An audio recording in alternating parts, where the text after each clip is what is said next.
Please join us for the singing of the national anthem.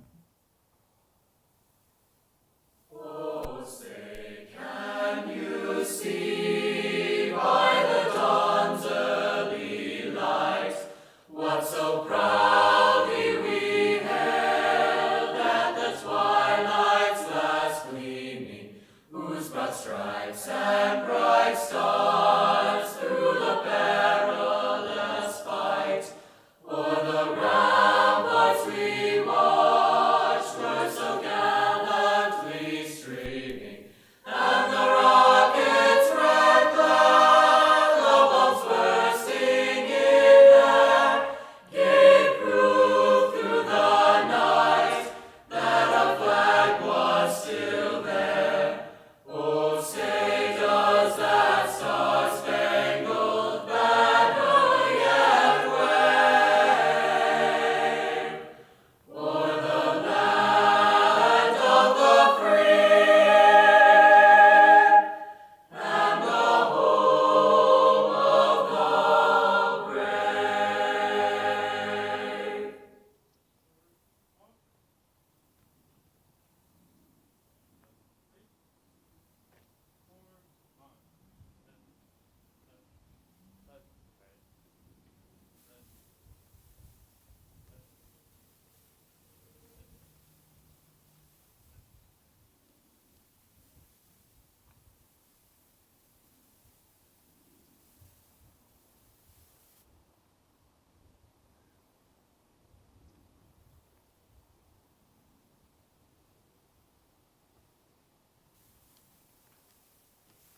Please be seated.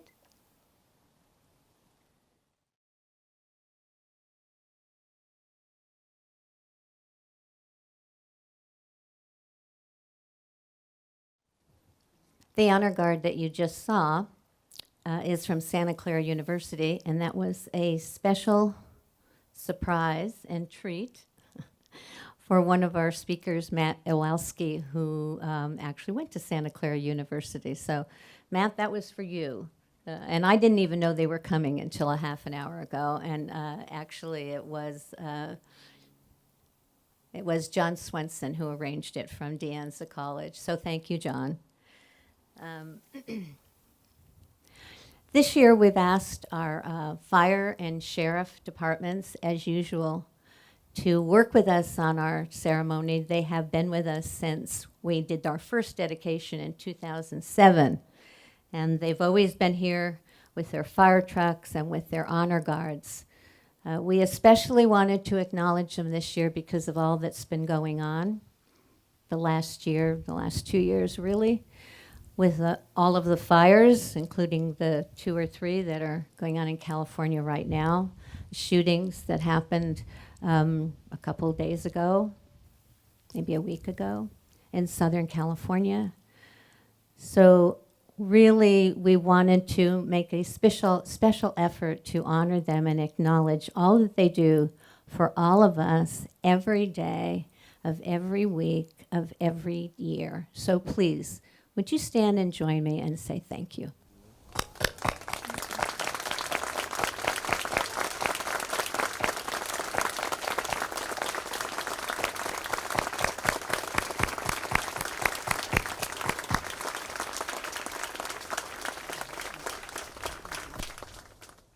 You again.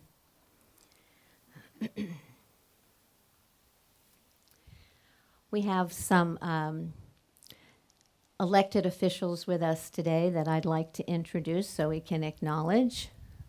We have our sheriff, Lori Smith, with us today. Thank you for coming, Sheriff.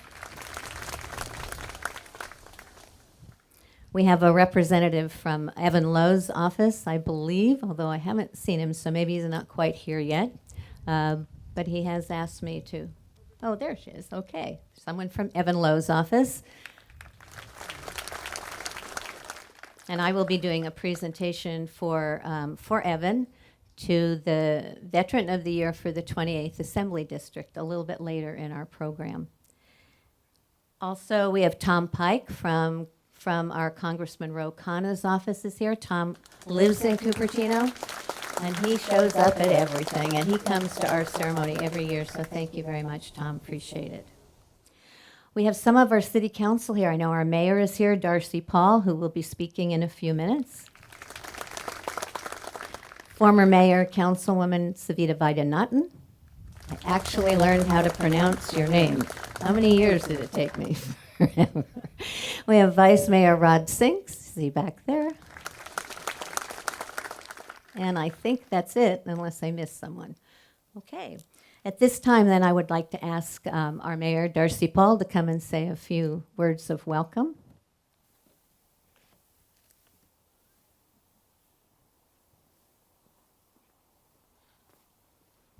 Thank you very much, Sandy.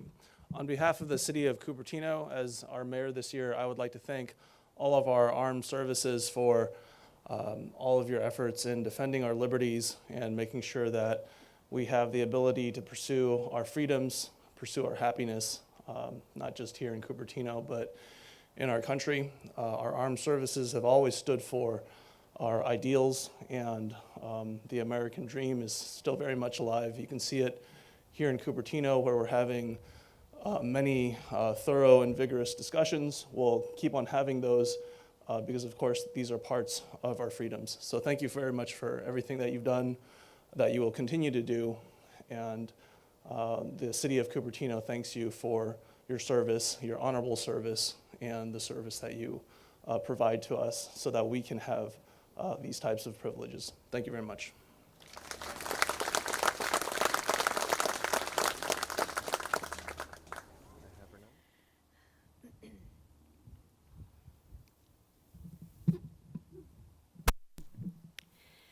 We've been privileged to have some very, very special speakers over the years.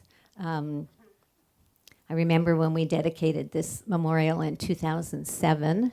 This is our 12th year, by the way. This is our 12th Veterans Day Ceremony. When we dedicated it in 2007, the Secretary of the Navy came all the way out from Washington to dedicate it. Today we have an admiral, a 4-star admiral, retired, who's come from Florida just to speak with us today to honor our community and to honor veterans and active duty military. So we're very honored to have Admiral Eric Olson, United States Navy retired. I'm going to tell you a little bit about him. During Admiral Olson's 38 years in uniform, he was engaged in several overseas contingency operations and commanded at every level. His last assignment was commander of the United States Special Operations Command, which is responsible for training, equipping, and deploying all special operations forces from the Army, Navy, Air Force, and Marine Corps. Oh, all right, thank you. He was the first Navy SEAL to rise to 4-star rank, a senior member of the United States National Defense Team. He is credited with developing the specialized forces that have accomplished some of the most notable military operations of the last decade. The raid on Osama bin Laden prominent among them. Admiral Olson is also remembered as an officer who cared deeply about the men and women who served under his command. He initiated and supported many programs to help, particularly those who were seriously injured in training or combat, and also their families and caregivers. The Special Operations Coalition has been described as the gold standard for connecting those in need with those willing to help. He is also proud to have run the Boston Marathon as the guide for a blind service member twice. Admiral Olson left military service in 2011 and now stays busy with board work, teaching, and serving nonprofit organizations. And I've passed right over Captain Vera Montez, who is here to open it with a prayer. So, Admiral Olson, would you just for one moment, let's let him come forth and pray for us. So you'll be protected when you get up here to speak, all right? Joe Vera Montez, I've known Joe Vera Montez. I apologize, Joe. That's what you get for not coming last year. You know, you needed to be punished. You know that. So last year's the first year that he missed it. So Joe and I have known each other since 1990 when he showed up literally at the curb of my house the day that my husband died of a massive coronary, and took my 8-year-old son under his wing, that big wing, and and talked to him and calmed him down and calmed me down. And we've just been very good friends ever since. So I'm honored to have Captain Vermatez please come forward, Joe. Thank you. Sorry about that.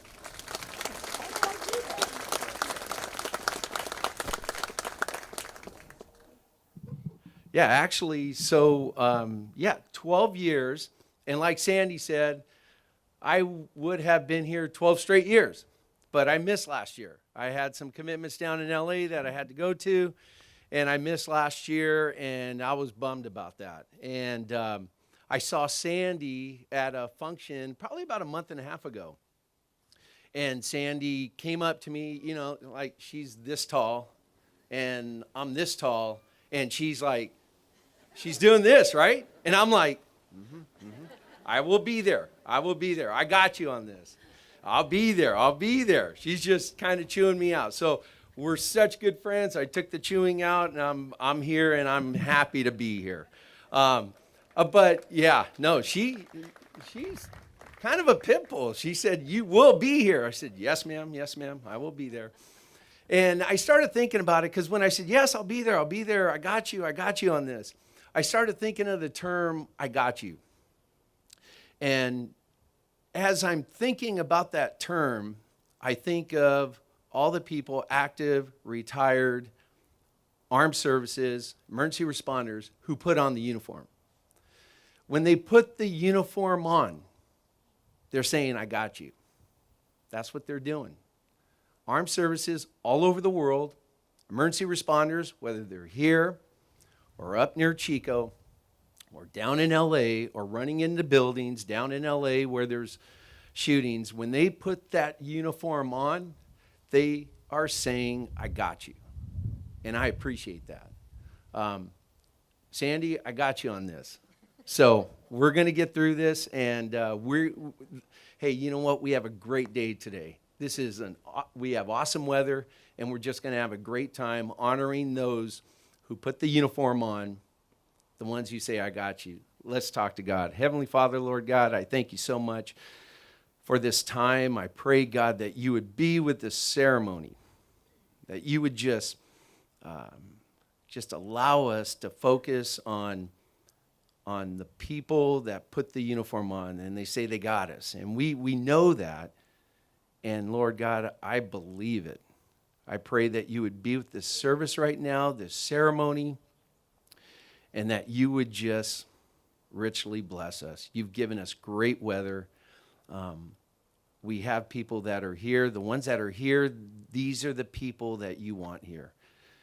Lord God, just watch over us, protect us, guide us, and direct us, and especially be with us during the ceremony right now. For I ask this in your holy name. We all said, amen. Thank you, guys.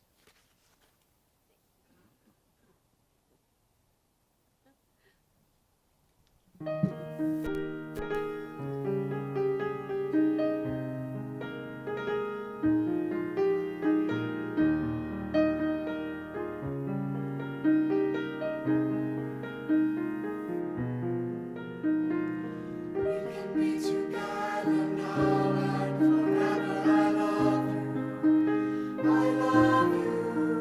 And when I'm praying, I hear them saying, "I love you.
Aren't they wonderful? That's the Jill Denny is the choir director of the Mountain View High School Choir, and they were here last year.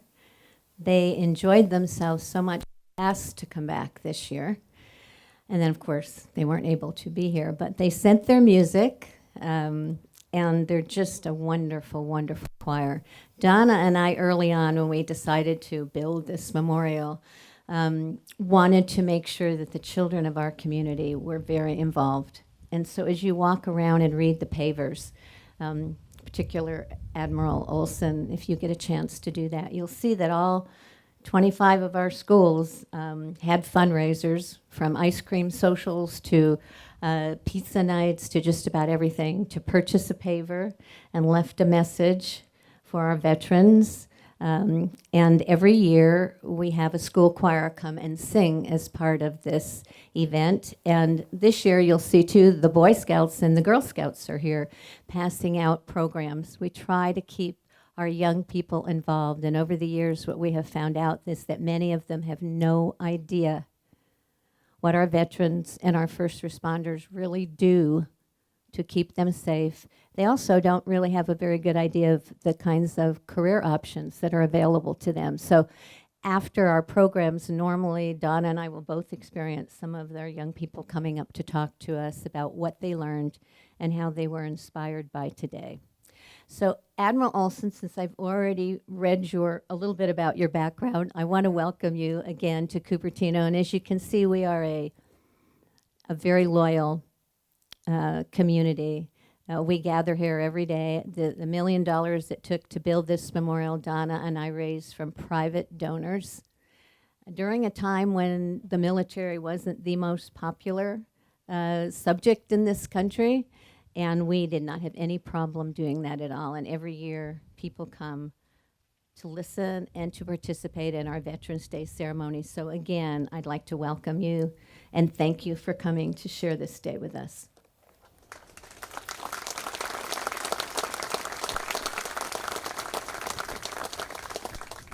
Thank you so much, Sandy. Thank you for allowing me to be part of this ceremony on such a beautiful day place. Thank you for the introduction, but thank you more for all that you have done, all the energy and passion that you have put into this memorial for so many years. I think everybody here knows, or should know, that it wouldn't be here without you. And thank you, Donna Axelson and Corky, for inviting me. Allowing me to be with you. You have poured your souls into this place and this event. Mayor Paul, thank you.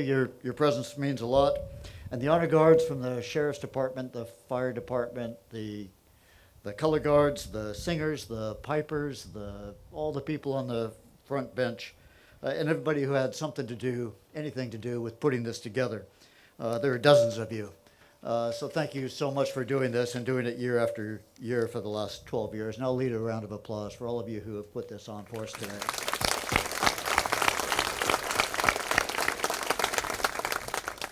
This is a meaningful tribute that over the years has become a great and powerful event. I've heard about it often, and I'm very glad to be here this year. Thank you for having me. Forgive me for not being in uniform. I've been out of service now well over 7 years. I've only worn my uniform one time in that 7 years for a special occasion. But had I been to this event in previous years and seen the spirit that is here, I just might have considered wearing it today. This is clearly a patriotic day. It's certainly an important celebration of service and a high tribute to those of you who serve or have served in our military forces, in our law enforcement units, in our fire departments, and as first responders. We set aside this year every day to honor you and all others who have served. And this is an especially notable year for this event because today is the 100th anniversary of the day that became the catalyst for Veterans Day.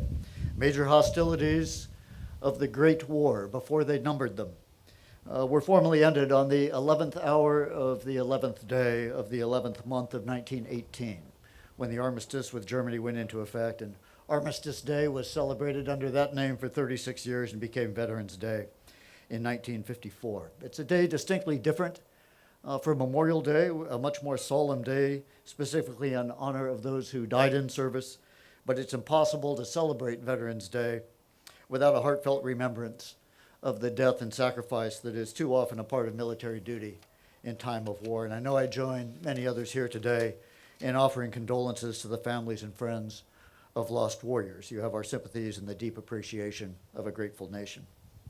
But I believe that for most military members, service does not necessarily equal sacrifice. Since the end of the draft in 1973, just 6 days before I was commissioned into the Navy, all military service members have been recruited, not conscripted, and all have made a choice to serve our great nation in uniform after comparing other options or opportunities that were available to them. And whether serving full-time on regular active duty or part-time in the National Guard or Reserve, whether across the world in combat or closer to home, whether for a single tour or for a career of service, they have learned, trained, traveled, followed, and led, and typically experienced more things in more places than their peers who decided to not join the military. It certainly wasn't all easy, it wasn't all fun. There was inevitably pain along with growth, heartache, along with adventure. But through it all, you, made themselves and our nation better. And given that most of America's youth, in fact, statistically about 72% of America's youth in the eligible age range is not qualified for military service, we should all be very pleased and proud that our ranks continue to be filled with such extraordinary men and women. Each of them has his or her own reason to serve. It might be a family tradition, it might be economics, maybe a yearn to learn new things or travel new places. Some are running from something, and some are running to something. There are many who are simply patriots who want to be part of the organizations that most powerfully symbolize patriotism. But in my experience, one thing is certain. No matter the reason for initially joining the military, the longer one serves, the more it becomes about each other and the need to be an important member of a team on a big mission. I think that most military veterans will say that their service, particularly in the darkest times, was for their teammates. Any hardships they suffered, the risks they took, were to keep their teammates safe and bring them home. And that satisfaction and pride that they felt at the end of each day or the end of their time in service came from not letting their team down. If you were to do your own analysis of the highest awards this nation has presented for valor over the last several decades, you would be struck by the reality that almost all of them are for saving lives, not taking them. And the war stories I hear are most often about fighting for each other, not about killing the enemy. It's what bonds teams together and makes them strong. And it's certainly not a fluke that this statue is called the Guardians, and that Petty Officers Matt Axelson and James are back to back, each prepared to die, saving the other. And it was, as most of you know, a decision to not take lives of local shepherds that ultimately contributed to Matt's death, and James perished with 15 others when in an attempt to rescue Matt and his teammates on the ground. As much as we like talking about flag and country, no one is actually thinking about those in the middle of a fierce fight. We ask a lot of our service members, but in my view, we ask as much or more of their families. It's an old adage in my former world that when you got married, it had to be to someone stronger than you. I always knew where I was, what I was doing, and that I was okay. My wife and kids, my mom and dad, had to take it on faith that no news was good news. Whenever we ask something of our service members, we are asking a lot more from their families, and this will continue, and we will continue to ask a lot. World War II was 4 years of intense warfare, a very long time for those who went overseas and stayed until the fight ended. The Korean War was a bloody and frustrating 3 years in length. United States troops fought in the dark and dangerous jungles of Vietnam for about 10 years, by then rotating in and out for a year or so of fighting.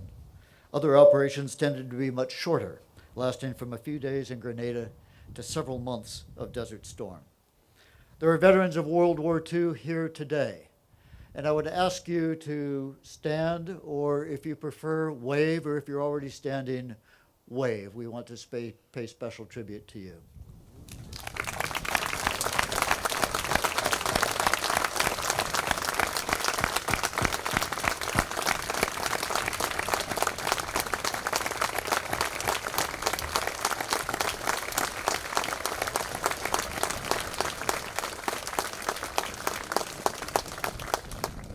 The standard and the example from which so many generations of service members have now learned.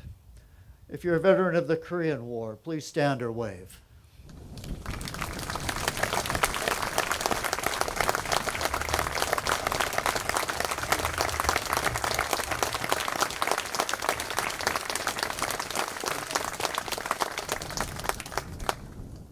Undersung heroes in a conflict we refuse to call a war. From Vietnam, please stand or wave.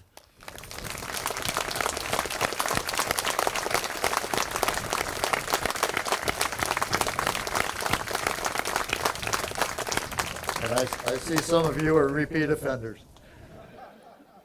And from the 40-year Cold War, please stand or wave.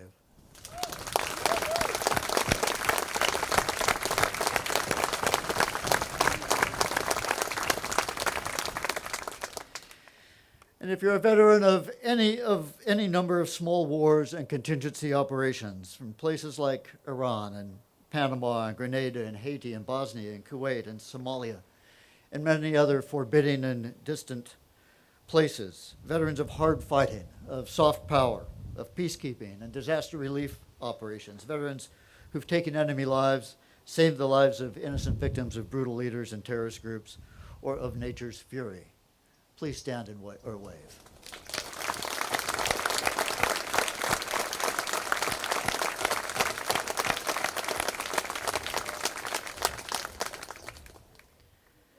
And now, and many of you will be rising again, but we're focusing today a bit on the conflicts in Iraq and Afghanistan, or both. So if you've served in Iraq or Afghanistan, including those who supported those wars, from neighboring countries, from the United States, or from elsewhere in the world, please stand or wave.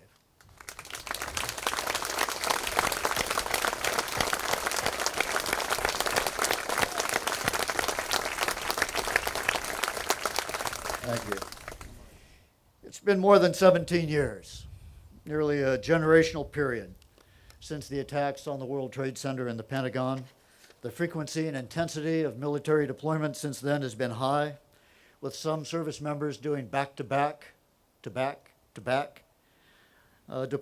or deployments for extended periods overseas. They've been almost everywhere in the world to work and fight, work and train, but they've been mostly to Iraq and Afghanistan to work and fight, often with coalition partners, and usually under extremely demanding circumstances. Afghanistan, ruled by a brutal and illegitimate Taliban government, was the origin of the attacks by al-Qaeda on our homeland. The American response was swift, but Afghanistan became a combat theater of complexity and confusion. The distances across mountains and over deserts were long and difficult. Usable infrastructure was sparse. We didn't know the tribes or the families. We didn't understand the languages or the cultures. We were strangers in a strange land, not the enemy of the people we went to help, but not accepted as their friends. Much progress has been made in areas that matter in Afghanistan, like the building of an army and other security forces, the improved health of a population, and the number of children, especially young girls, who are in school. But the Taliban still dominates much of the country, and it is at risk of re-becoming a stronghold for terrorist groups and activities. And after 6 months after going to Afghanistan in late 2001, we went to Iraq in the spring of 2003, again with highly capable forces, to fight in a completely different context. Again, Iraq was more of a developed country with opposing denominations of Islam, the Sunni and the Shia, whose violence was held in check by a brutal dictator, Saddam Hussein, who himself used brutal methods to control his population. Again, Americans found themselves as mostly the unwelcomed arbiters of governance and justice. And Iraq is not yet an accepted member of the world order. It remains a base of operations for U.S.-supported operations against the Islamic State in war-ravaged Syria next door. These wars of our millennium are not like any others in our history. Our service members do not have uniformed enemies to fight or even enemy lines. Anyone, anywhere can be a threat. The nastiness of leave-behind devices like buried mines and improvised explosive devices means that one can be killed or injured well after the enemy has departed from an area. And mortars and snipers can put our people at risk even when they're eating or sleeping within their bases.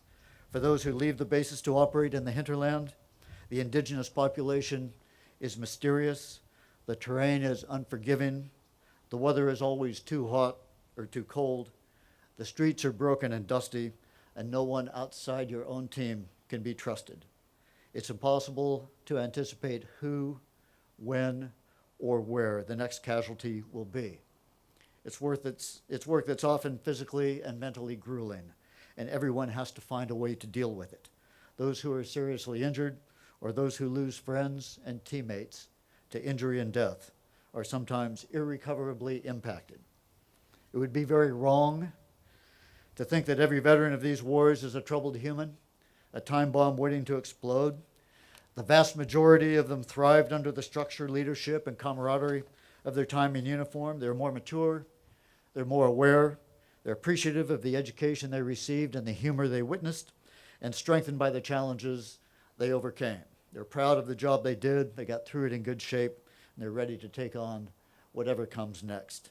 Most do not want either your sympathy or your charity, but they do want and deserve your quiet appreciation and a fair shot at the same opportunities they would have had if they hadn't served.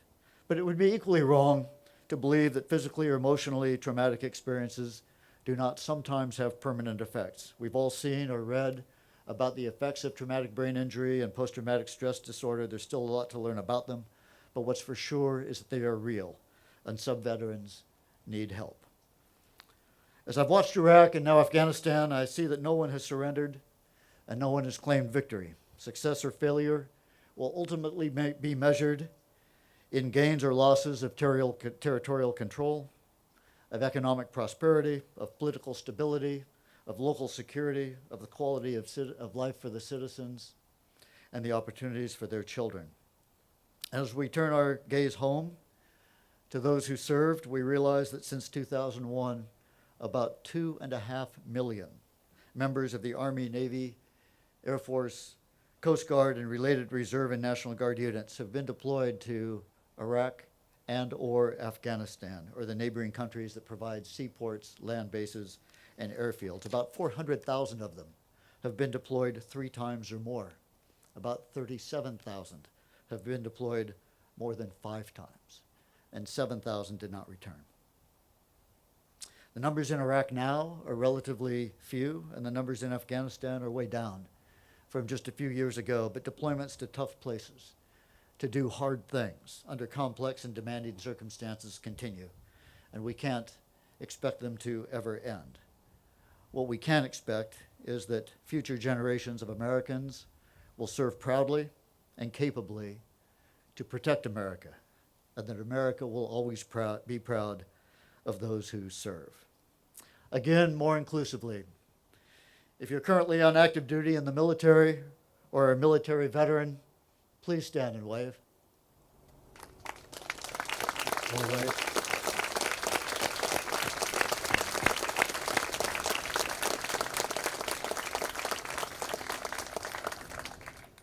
If you're currently serving in a sheriff's department, a police department, a fire department, or you're a first responder, please stand or wave.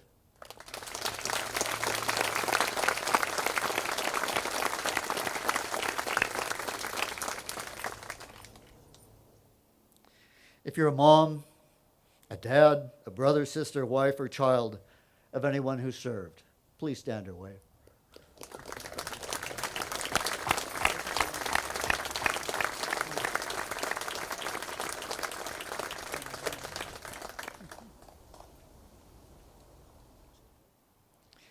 I thank you, veterans, for your service and for your inspiration, the inspiration you continue to provide in your communities and to all Americans. Keep on leading. I thank you who are now in service for giving some of your best years to each other, to your nation, and to the world. We are all better off for your service, and you will get much from it as well. And for those of you who are thinking about joining up, I'll just say that there's a world of adventure and opportunity waiting for you. All of it is challenging and therefore worthwhile, and almost all of it is exciting and good. To the families and loved ones of those who serve or served, you have earned all of our respect and appreciation. In many cases, you have qualified for sainthood. To the greater community of Cupertino and the surrounding cities, I thank you for making the great neighborhoods where our servicemen and women are joining the services from, and where they often return back to. Without the sports, without the arts and entertainment, without the safety, security, education, and after-school programs that you all provide and support, we'd have a lot more difficulty recruiting such amazing people into military service. And wrapping your arms around our wounded and their families of our fallen is among the most important things that you can do. And along with your best and most sincere efforts to understand who our veterans are, what they did, what they can do, your heartfelt thanks mean the most. So thank you all for coming here today, some of you for the 12th time, to participate in this tribute to your veterans. And thank you so much for warmly welcoming me to be part of it.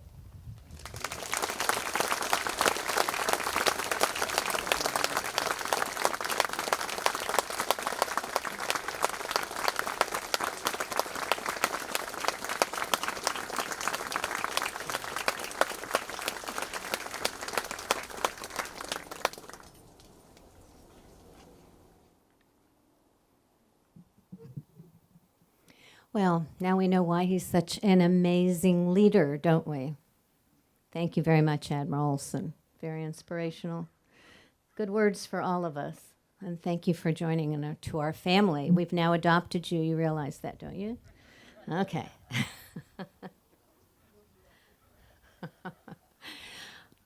Our second speaker is a hometown boy who grew up to be a hometown man, whom we're very, very, very proud of. United States Air Force Captain Mathew Illowsky. He was actually here at our dedication ceremony in 2007. He asked if he could bring his ROTC team. He was at Santa Clara University at the time, but as I understand it, an ROTC program at San Jose State, my alma mater. And so he was here. And we asked him to come back again today. His family still lives in Cupertino.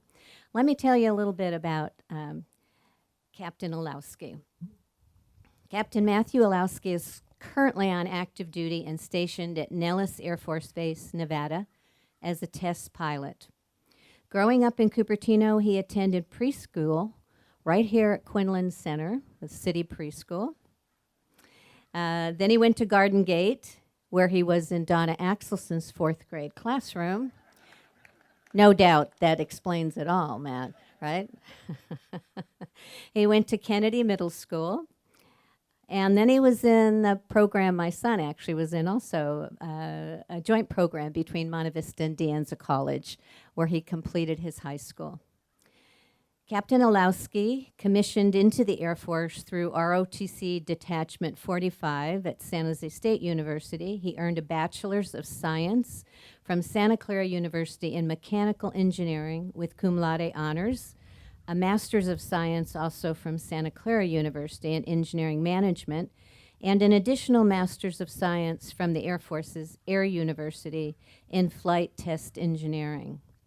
He holds a civilian commercial pilot's license and instrument rating. He is a graduate of the United States Air Force Test Pilot School and has piloted 23 different military aircraft, including the KC-135 and C-17 cargo planes, the Black Hawk and Osprey helicopters, and the F-15, F-16, and F-18 fighter jets. He has flown 3,000 hours of combat time, including over Iraq and Afghanistan, and is a 21-time recipient of the Aerial Achievement Medal. Would you please join me in welcoming Matt Illowsky? Captain Matt.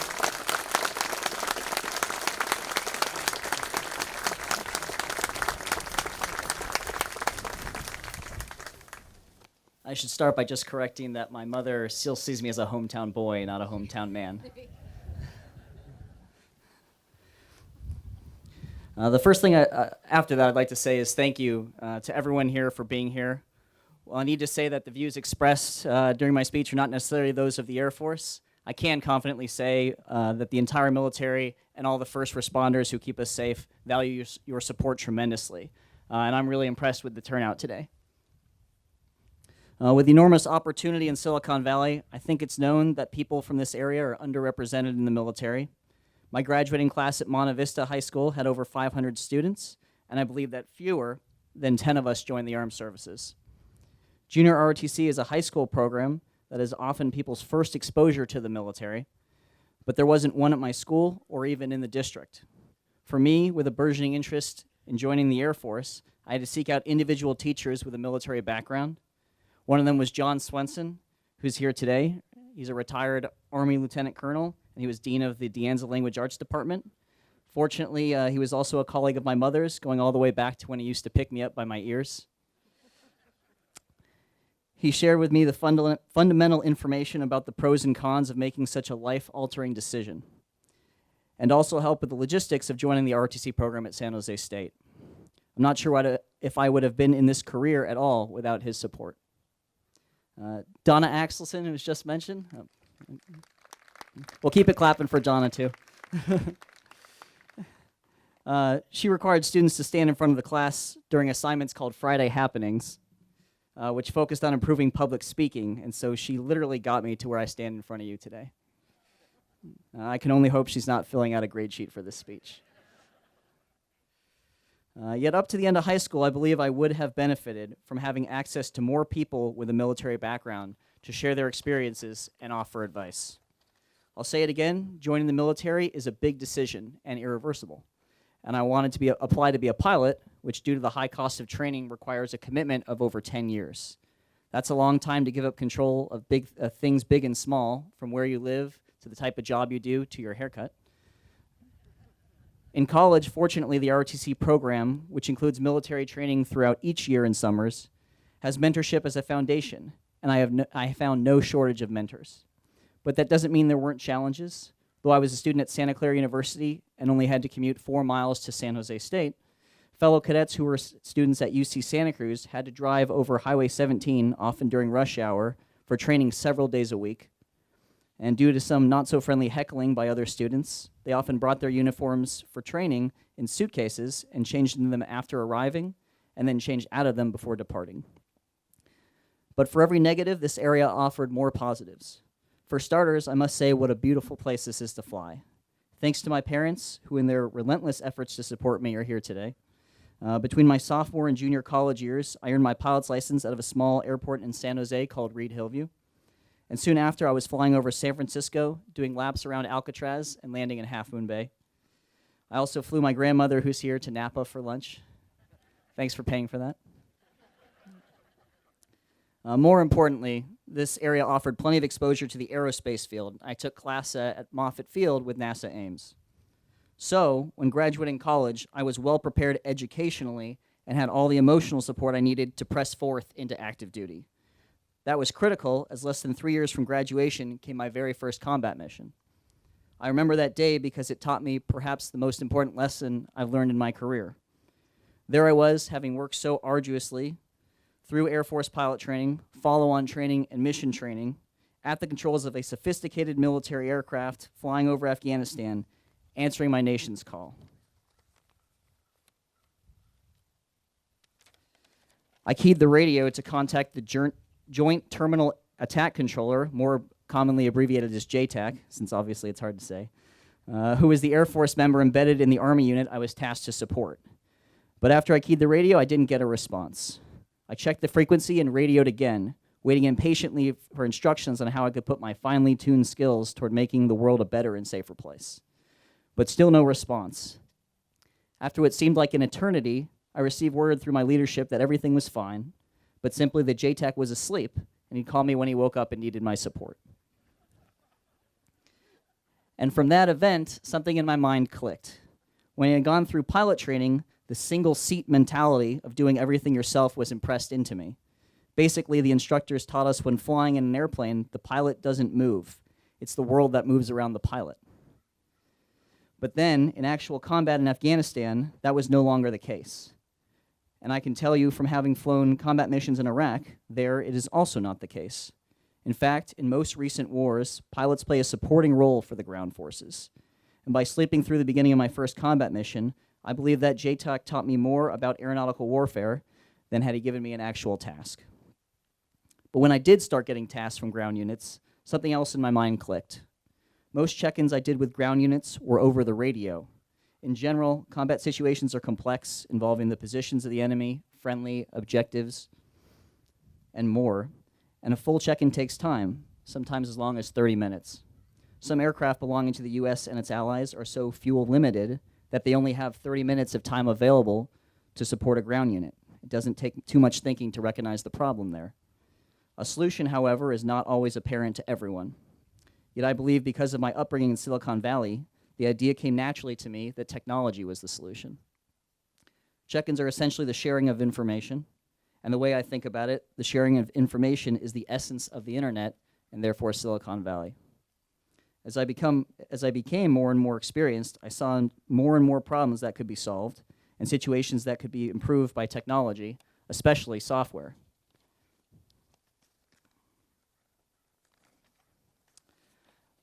This is what drove me to become a test pilot.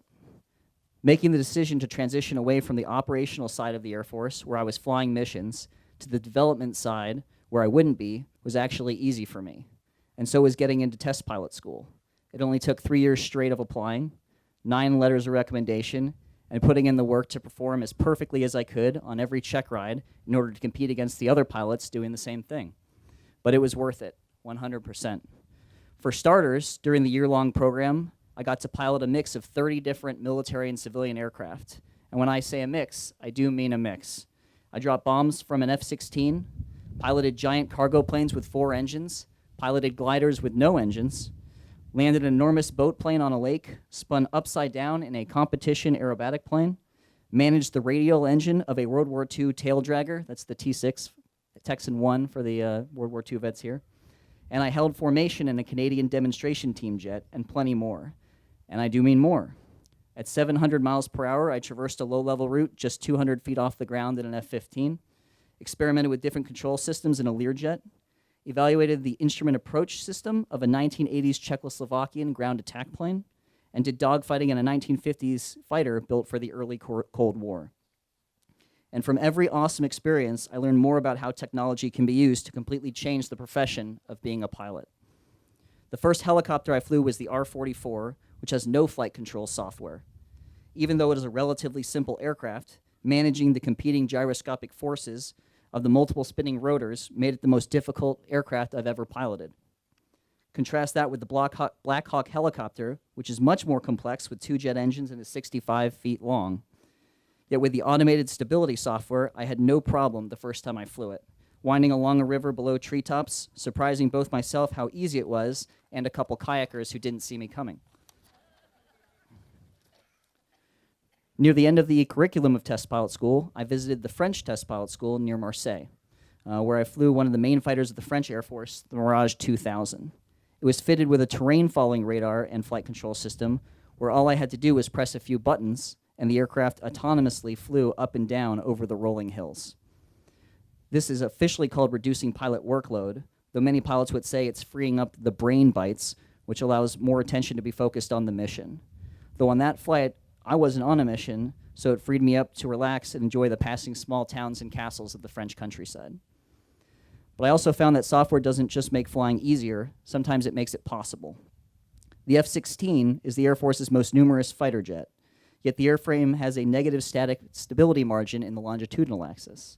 For those non-test pilots here, That essentially means the position of the wings and tail make that plane virtually impossible to fly without control by a human pilot and the aid of constantly running computers. I know because I've tried. The Air Force Test Pilot School has a totally unique F-16 in which the flight control computers, which keep the airplane stable, can be turned off. Flying straight and level wasn't too bad, but when doing more complicated maneuvers, I had to switch the computers back on, or I would have ended up upside down and tumbling out of the sky. This design wasn't a mistake. It actually makes the aircraft more maneuverable and more fuel efficient. And now, every day, F-16s are flown without incident because of software. And the better the software, the more unstable designers can allow an aircraft to be, which just might give a pilot the edge to drop a missile, or avoid a missile, or avoid a mid-air collision. While aircraft performance can always be increased, there will always be room to make them fly faster or turn tighter by pulling more Gs. In my personal opinion, that was what the first century of aircraft development was about. But the aviation efforts of the second century, which has only just begun, will be less about hardware and more about software. Nowadays, when building any type of new military aircraft, it's virtually inconceivable to do so without software heavily augmenting the flight control system. But more so, the even faster growing aspect of software is information sharing. The previous speaker can correct me if I'm wrong, but in my experience, military leaders at the highest levels have an insatiable appetite for information. Previously, there were limits to getting information quickly from airborne aircraft, but with satellite links and ever-increasing bandwidth, barriers to sharing information are being shattered, allowing leaders to make decisions based on information that is more detailed and more timely. This is why, as a test pilot, the vast majority of my time spent is on software upgrades rather than hardware upgrades. Just last week, I was at China Lake Naval Air Weapons Station in Southern California, piloting 2 test flights, both of which were exclusively for software. They both went well and finished ahead of schedule, which was good because it got us out of the way of the film crew that happened to be there filming Tom Cruise in Top Gun 2. I'm not sure if I was in the background of that movie, but I'll have more chances as there's plenty of software flights in my future. And if this overall trend continues, the military is going to need a lot of a lot of people writing software. The Silicon Valley has potential to contribute enormously in this way, but it will take people like you who come out and support the military to inspire future generations to do the same. Hopefully I'm doing that right now, as my first child, who is 5 months old, is here today during her first visit to Cupertino. And though we live in Nevada, my daughter is definitely getting the California upbringing. My wife is also from California, and I had no idea until she bought them how many baby books there are delving into third-wave feminism.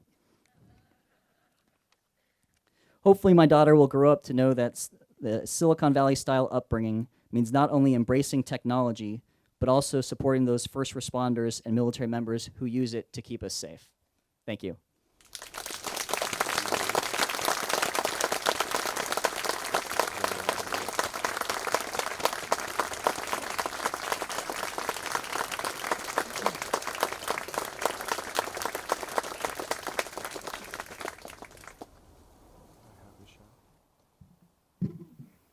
So we're not going to ask Donna if she graded you or not, but you might want to do that, just out of curiosity. The best grade I ever got from my speech and debate teacher, Carmen Del Fernandez, who really was the teacher in my was one time when she came to I think it was my second State of the City address. And she used to always grade us when we were speaking, and she'd have this little piece of white paper all scrunched up, and she'd sit you down after your speech and she'd go over all the things you did wrong. So at the end of my State of the City address, she was sitting, somebody was sitting between her and me. She reached over in front of him and handed me her little typical piece of paper, and I opened it up and it was blank. And that was like the best compliment I ever got from her. She said, I wouldn't change a thing. So I bet you Donna's going to say that too, huh, Donna? We're going to move now to what for many is one of their very favorite parts of the program. This is where the Suh family, James Suh is the Navy SEAL looking away from me on our sculpture. Mathew Axelson is looking in my direction. And so this is a part of our program where the Suh family and Donna Axelson representing the Axelson family. And this year, our third bouquet will be carried by Pauline Bessler, our World War II wave, who's sitting up here also, as they take them and take their flowers and take them to the sculpture. So we're going to start with the Suff family, and I think Claudia, Aubrey, and Mathew are going to be part of that. And I'm going to ask Captain Veramontes to escort them, please. When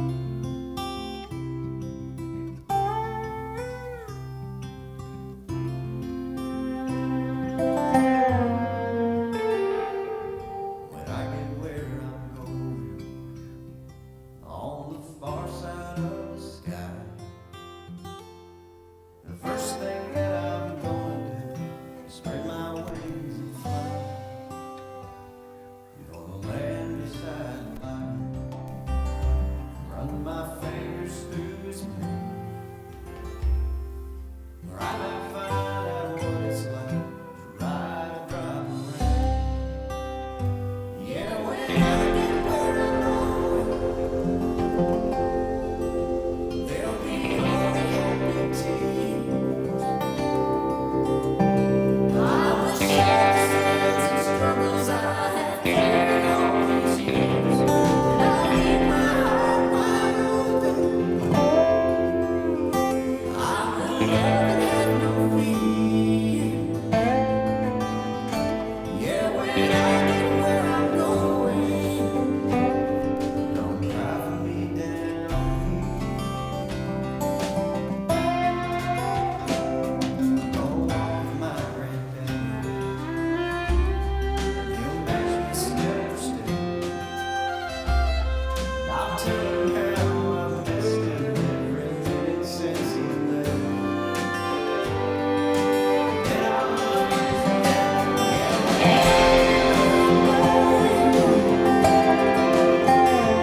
There'll be only happy tears. I will share the sins and struggles I have carried all these years, and I'll leave my heart wide open. I will never have no fear. Yeah, when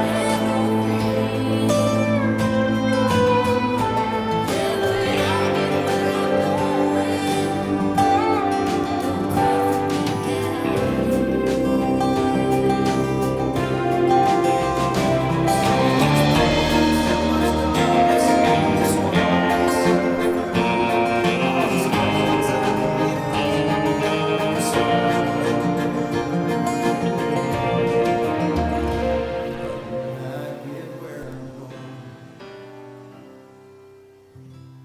and I see my maker's face, I'll stand forever in the light of his amazing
You may notice on the hillside behind me, there are a variety of memorial stones dedicated to various wars, World War II, Vietnam War, Korean War. There's one to women in the military. And well, Donna and I keep hoping we're not going to have to dedicate any more of these memorial stones to wars. we are ready to dedicate one today. And it's nice to see some of you here from Iraq and Afghanistan, and for the Admiral to speak to that, as those are two countries that we are fighting now, the longest war, I believe, in our history. You know, one of the things that I admire most about Donna and Corky, and I've known them a long time, is the way they handled that awful, awful news that nobody ever wants to get when you lose a child. And when they heard that Mathew had lost his life in Afghanistan, they had many choices of what to do with that. And what they did with that is that they worked very hard to build this memorial, to take that terrible hurt and turn it around as a lesson to all of us of how you can make something very special out of something very awful. I respect them greatly for that, and I know this community does too. So I've asked Don and Corky to dedicate this new memorial stone for our community today. So would you both come up?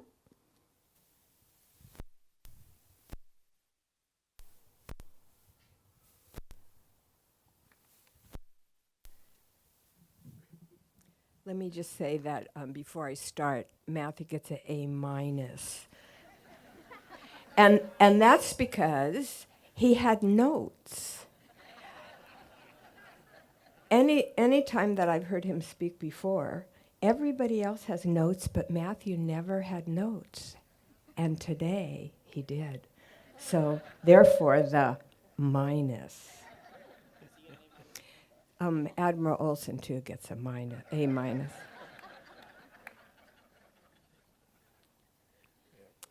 So I was doing real good till that little song. So 9/11 changed the lives of Americans and indeed people around the world. And from that day, a new conflict began in the world, and it's come to be known as the global war on terror. And early on during that conflict, my son Mathew and Claudia's brother James were serving in the Navy as SEALs and training to do all the things that our military needs to do to keep us safe and free. And one of their missions in Afghanistan in 2005 ended in them losing their lives. But because of that mission, this wonderful memorial came to be. The city of Cupertino embraced the idea of a Veterans Memorial. And Claudia and I never wanted it to be all about James and Mathew. We wanted it to be about all veterans who have risked their lives and served our country. All those patriots who were willing to take time out of their life to serve it and protect us. So the memorial stone that we're dedicating today, it says on the stone, "Warriors are not always the fastest or strongest people. Speed and strength can be developed through training."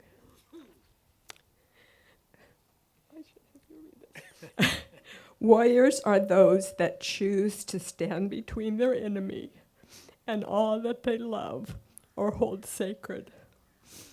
So even though this memorial stone has the name Global War on Terror attached to it, that quote applies to all our veterans who are here, and it applies to all those young men and women who have yet to serve our country in the military.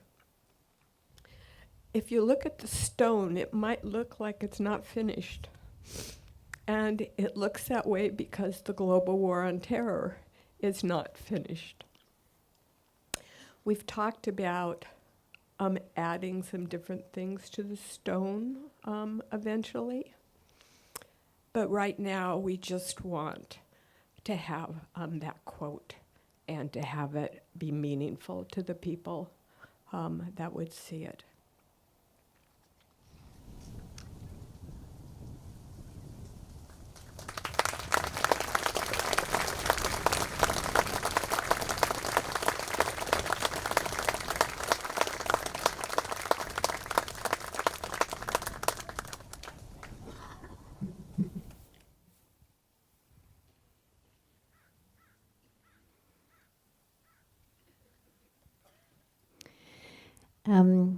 Every year, when we take a wreath to the Wall of Honor, which we do every year, I usually ask a different group to escort it.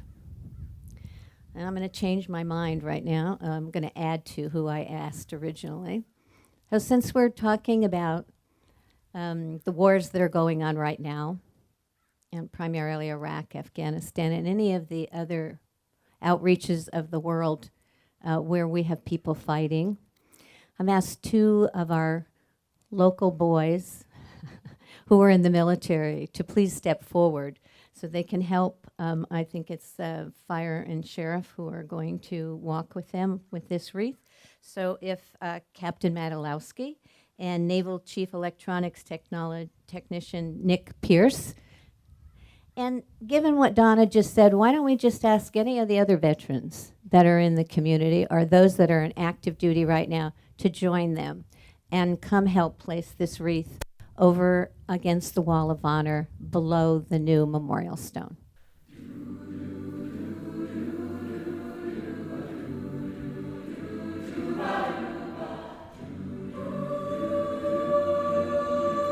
Please, come on, active duty and veterans, come on forward and help. About our World War II veterans also. Come on, John Swenson.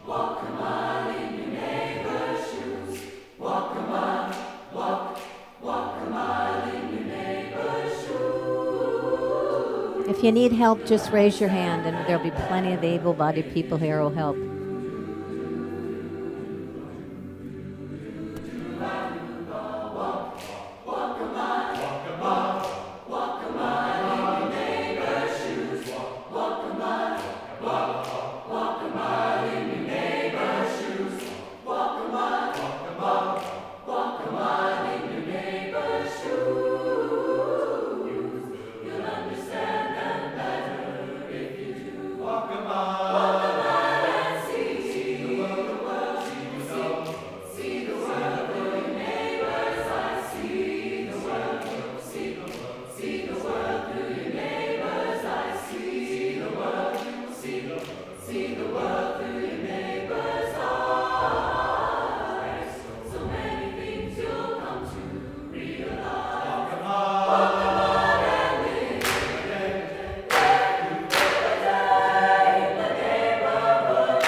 Stand up. Thank you all. Thank you so much for your service.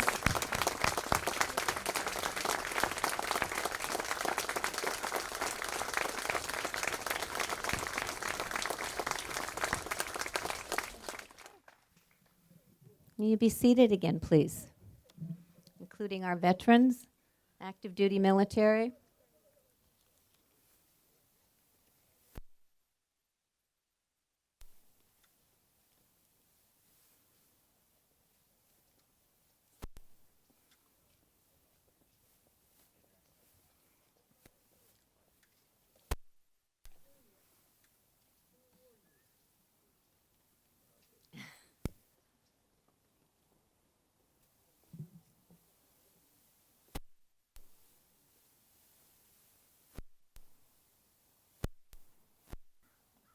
We have something very special and very different right now to add to this year's celebration.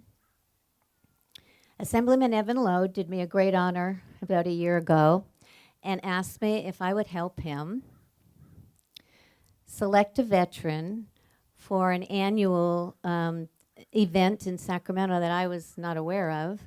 And the Assembly District has an event on Memorial Day where each Assembly person gets to honor a veteran from their Assembly District. And he said, you know, Sandy, since you seem to have good outreach in the veteran community, could you help us find someone each year? And of course I said I would be absolutely honored to do that. Could we start off with one of our World War II veterans? And he said absolutely. And I also thought it would be very nice to start off with one of our World War II women veterans, since that was kind of a time when women really started to make inroads into military service and to really be accepted. So I am quite honored, since Assemblyman Lowe could not be here today, and the veteran he chose for this year could not make it to Sacramento for Memorial Day, to do that presentation here. So I'm going to ask Diana Brady to please escort World War II Wave Pauline Bessler forward so I can present this award to her.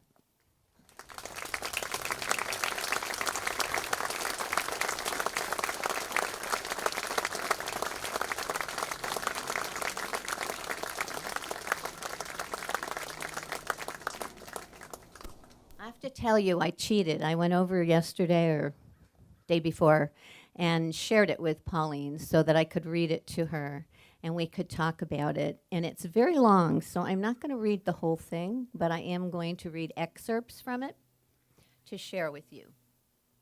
You okay? All right. California Legislature Assembly Resolution. Whereas throughout the course of American history, courageous men and women have taken up arms to secure, defend, and maintain the core principles upon which our nation's freedoms depend. And Pauline Bessler is one such stellar individual who was honored and is being honored as the 2018 Veteran of the Year for the 28th Assembly District. Whereas an individual of immense courage, conviction, and patriotism, Pauline Bessler served with honor and distinction with the United States Naval Reserve as a member of the Waves, trailblazing women who provided their skills as administrative personnel, aviation mechanics, photographers, control tower operators, and intelligent personnel during World War II.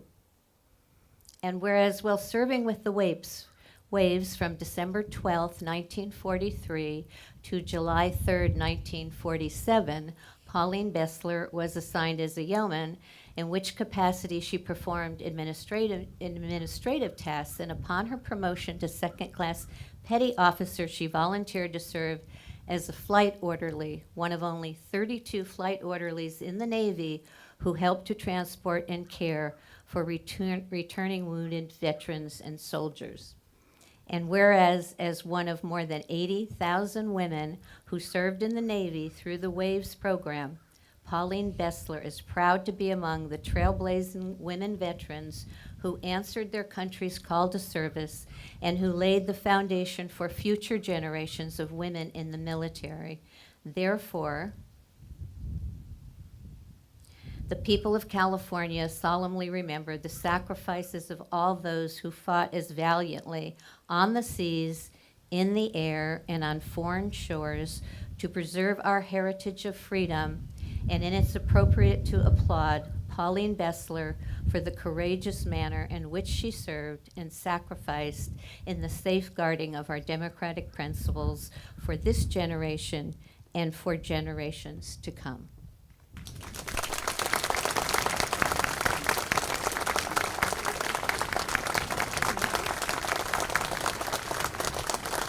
I don't feel I need to be thanked. They were the happiest days of my life. And I was very fortunate. I got to see the world. I even went to Germany after the war, flew over food for them. Sometimes I wonder, would they do that for us?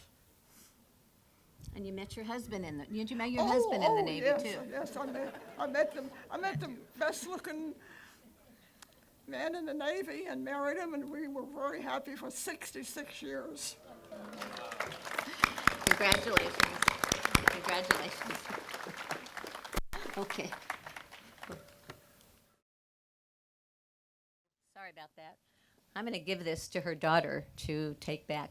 Could you carry this right over there? She's right in the white hat, right in front. There, thank you. It was an honor to meet Pauline. We've become good friends. I go over, she's at Sunnyview. I go over and visit her every once in a while. She likes to have a glass of wine. It's fun.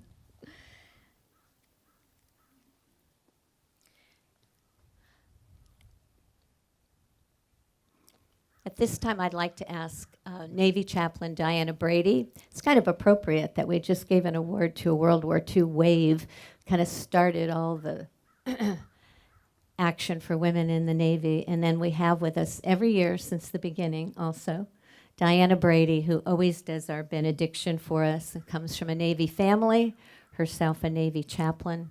Diana, please.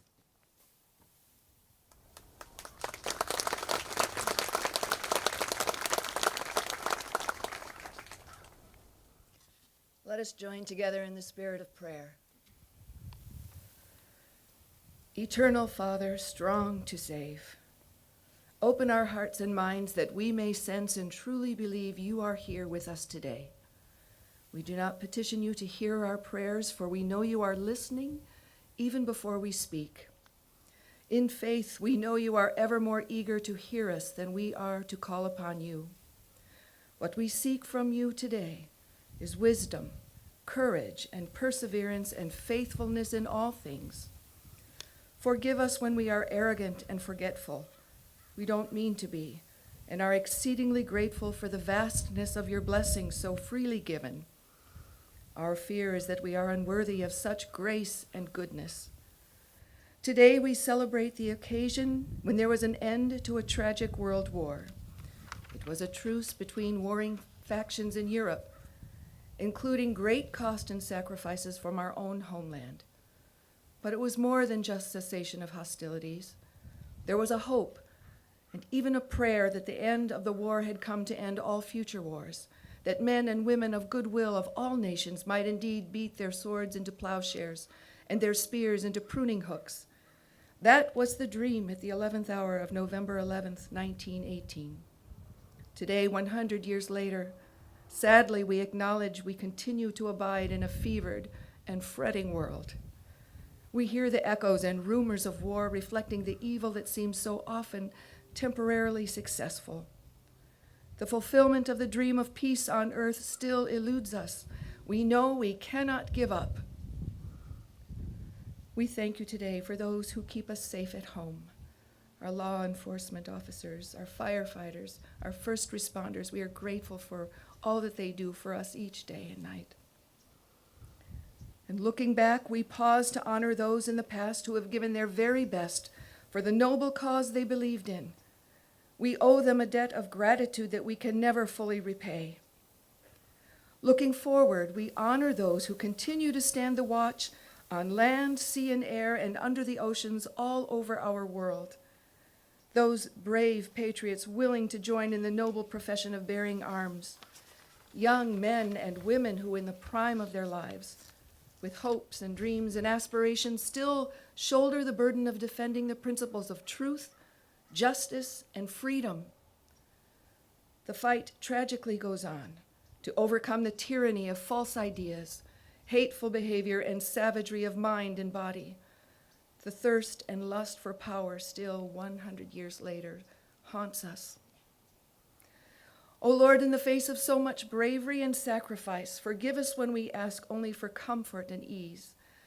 Teach us the high meaning of hardship and adversity. Fill us with the spirit of those pilgrim visionaries who dared wintry ocean and were not afraid. Make us worthy of the fathers and mothers and sons and daughters who went before us, who lived, fought, and too many times died for us. Send us out today grateful that you have not called us into a finished world, but into a world full of opportunities on earth unfinished, that we might have a hand with you in its completion.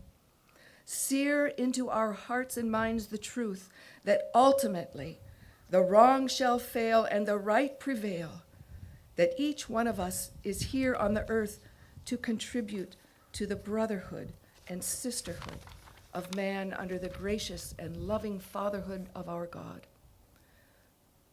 Lord, in such a time as this, your faithful servant Abraham Lincoln spoke to a war-weary, deeply burdened, and disconsolate nation. He said, "My fellow Americans, this is a time for greatness, greatness of soul, greatness of faith, greatness of thinking, greatness of action. Remind us, O God, that ours is a time for greatness too." Amen. So be it.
They are very beautiful, our choir. We missed them in person, but their songs and their voices added a lot to our program today. So again, I want to thank them. If everyone could stand for God Bless America, and we don't have the choir to sing, so we get to sing, but we have someone who's going to play it for us. And then stay standing, please, for Taps by Kenneth Weir and the retirement of the Honor Guards. Thank you.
I'd like to thank once more our first responders, our fire department, our sheriff's department, our military honor guard, and our choir, and our speakers, the Boy Scouts and the Girl Scouts, and all of you for coming, and invite you again, because we do it every year, 11, 11, 11. Remember?